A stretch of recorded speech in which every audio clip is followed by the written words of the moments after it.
स्वागत है आप सभी का ज़रा हटके में दीपाशी के साथ। आज हम पिछले हफ्ते की अपनी उस कहानी को कंटिन्यू कर रहे हैं जिसमें मैंने आपको बताया था भाग्य का लिखा मिटाना असंभव है। थोड़ा सा जल्दी से मैं उसका रिकैप दे रही हूँ। बेहतर है आप मेरी उस वीडियो को ज़रूर देखें, सब्सक्राइब करें और फॉलो करें, जिसमें हमने पार्ट 1 शेयर किया है कि एक पंडित जी घर से निकले और उनके साथ रास्ते में धर्मराज जुड़े और क्या क्या हादसे हुए। अब इसके हम पार्ट 2 पर आ रहे हैं। चलिए शुरू करते हैं। तो जब पंडित जी ने धर्मराज या यमदूत से पूछा कि मेरे दोस्त का हार्ट अटैक हो गया, आपको ये पता था, मैं मिला भी नहीं, तो मेरे मन में ये विचार चल रहा है कि अगर जो होना है वो होके ही रहेगा, तो क्या आप मुझे मेरी मौत के बारे में बता सकते हैं? क्योंकि कितना भी विद्वान पंडित क्यों ना हो, हर आदमी अपनी मौत से डरता है। तो यमदूत ने बहुत आराम से बोला कि वैसे तो अपनी मौत के बारे में कभी जानना नहीं चाहिए, क्योंकि एक डर बैठ जाता है, लेकिन तुमने पूछा है तो मैं बताता हूँ। तुम्हारी मौत 6 महीने के बाद किसी दूसरे राज्य में, जहाँ तुम नहीं रहते हो, तुम्हारी मर्जी से फांसी पे लटक कर होगी। और ये कहकर यमदूत वहाँ से चला गया। पंडित विद्वान थे, बहुत ज़्यादा डर गए पहले तो, पर उन्हें लगा ये तो काफ़ी मुश्किल इक्वेशन है, इसको तो टाला जा सकता है। उनको अभी भी अपने दोस्त की हालत देखकर भी ये विश्वास था कि मैं अपनी मौत को टाल सकता हूँ। खैर, उन्होंने यथाशक्ति अपने दोस्त का क्रियाक्रम किया और अपने घर वापस आ गए। जब वो अपने घर वापस पहुँचे, क्योंकि वो विद्वान पंडित थे, तो उन्होंने राज्य में जाके अपने राजा से मिलने की विनती करी।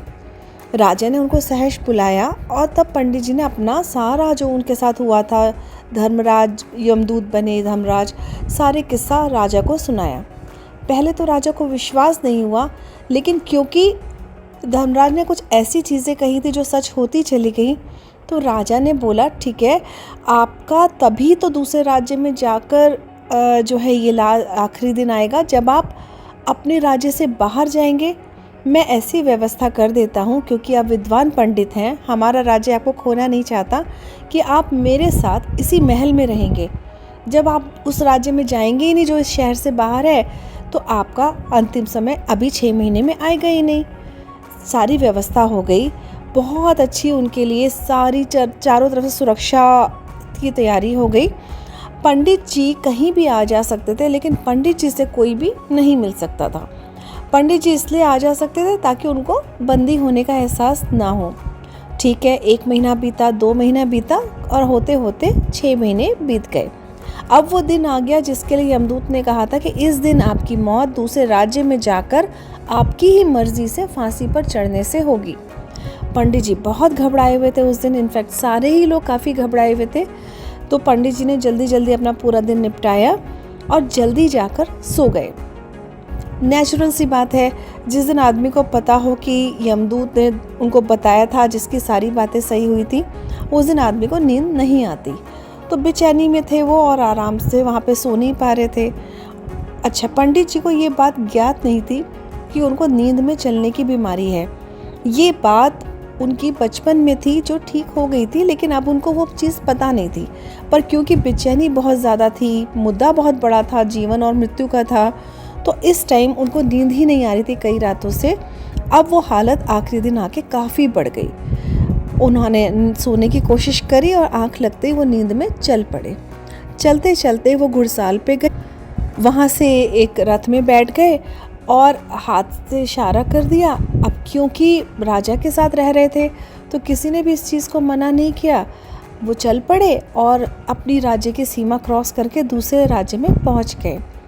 जब वहां पे पहुंचे तो सुबह होने का समय हो रहा था और इस टाइम नींद बहुत ज़्यादा ज़ोर से आती है, तो ज़्यादा किसी ने ध्यान नहीं दिया। राजा का रथ चला आ रहा था, वो आराम से दूसरे राज्य के राजा के महल में पहुँच गए, उतरे और नींद में ही चलते चलते वो एक कक्ष में जाके एक जो वह राजा की बहन थी, उनका कमरा खुला हुआ था, वहाँ जाके वो लेट गए।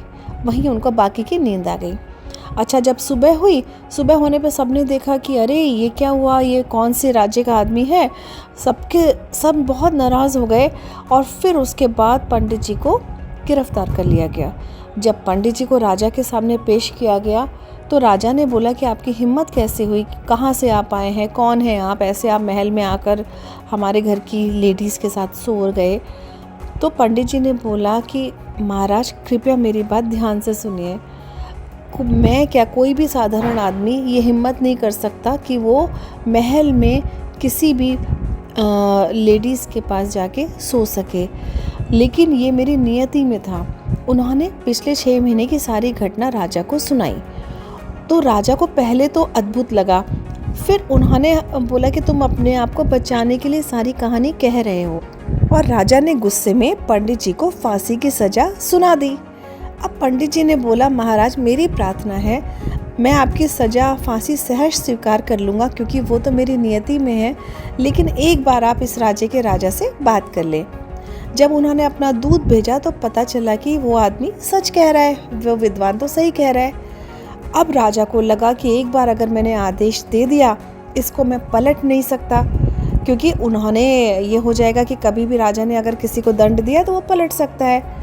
तो वहाँ बैठे जितने ज्ञानी लोग थे उन्होंने एक मशवरा दिया कि ये आदमी निर्दोष है, हम किसी निर्दोष को फांसी नहीं दे सकते, लेकिन अगर हम कच्चे सूत से इसका गला बांध के इसको फांसी पर लटकाए तो आपकी बात भी पूरी हो जाएगी कि फांसी दी, और कच्चा सूत टूट जाएगा जैसे ये लटकेंगे, तो पंडित जी भी बच जाएंगे।